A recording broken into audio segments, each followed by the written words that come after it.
बात मैं बड़े स्तर पर करना चाहता हूं और उसके लिए मैं विपिन शर्मा जी आपके पास आ रहा हूं।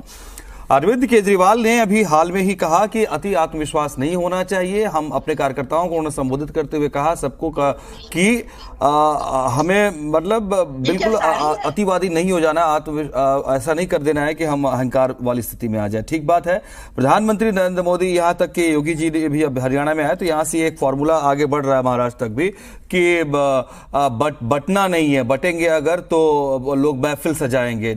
ये एक फॉर्मूला सामने आया है। इसी तरीके से राहुल गांधी भी लगातार जो है वो एकजुट रखने का प्रयास पार्टी के लोगों को कर रहे हैं लगातार।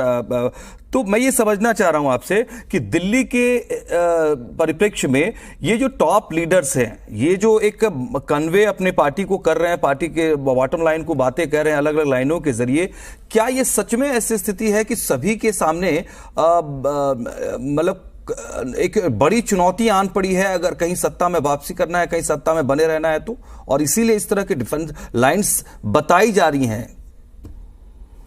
आप बहुत सुलझे हुए पत्रकार हैं। देखिए, बहुत आपने बढ़िया सवाल पूछा है, क्योंकि देखिए पहले जब विधानसभा के चुनाव हुए हैं, कहने को तो कांग्रेस भी चुनावी मैदान में थी और स्वर्णिम इतिहास वाली कांग्रेस पार्टी 1998 2013 का जो दौर था, लेकिन वहां पर ये अपना खाता नहीं खोल पाए। लेकिन अब क्योंकि 2024 के जो लोकसभा के चुनावों के नतीजे आए हैं, कांग्रेस को एक उम्मीद की किरण दिख रही है। दिल्ली में वापसी हो सकती है। आप कभी भी किसी नेता को, पॉलिटिकल पार्टी को राइट ऑफ नहीं कर सकते।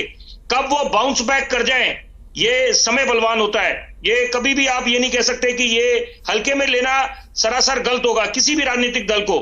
दूसरी बात है जो मद्देनजर रखनी चाहिए, जैसे अंग्रेजी में कहते हैं कि कमबैक हुआ है, मोदी इज बैक, और जो एक मिडास टच है जो वो वापस दिखने को मिला है, उनका जो जादू है, जो एक करिश्माई नेता जो है, तो यहां पर वो ये समझ लेना चाहिए विपक्ष को, मतलब विपक्ष कहने का मतलब जो उनके सामने खड़े हैं आम आदमी पार्टी और कांग्रेस, अगर दिल्ली के संदर्भ में बात करते हैं। और क्योंकि गठबंधन, देखिए दोनों पहलू हैं कि अगर गठबंधन करते हैं तो ऐसे ना हो कि जो नतीजे इधर आए लोकसभा के चुनावों में, जबकि लोकसभा के चुनाव, विधानसभा के चुनाव अलग अलग मापदंड होते हैं, अलग अलग मुद्दे होते हैं, जनता वही है, लेकिन यहां पर अलग मुद्दों के आधार पर यहां पर वोट डालती है। वोटिंग पैटर्न जो है दिल्ली का खासतौर पे बड़ी एक बेहतरीन केस स्टडी बनती है।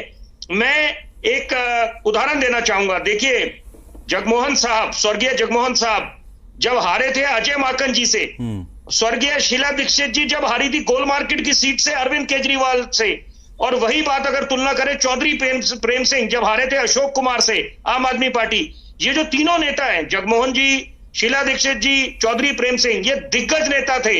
इन्होंने कीर्तिमान स्थापित करे थे, बड़े अच्छे काम करे थे, लेकिन फिर भी हार गए। इसका मतलब हम निष्कर्ष क्या निकालेंगे कि कोई भी चीज स्थायी नहीं है, कि nothing is constant, the only constant is change.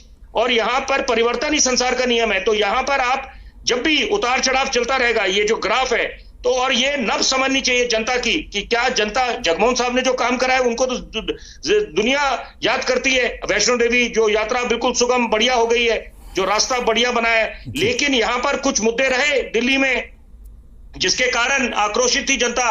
और अजय माकन जी जिनको बोला जा रहा था कि हल्के में लिया जा रहा था, और वो आए तो उनको लोगों ने स्वीकृति दी।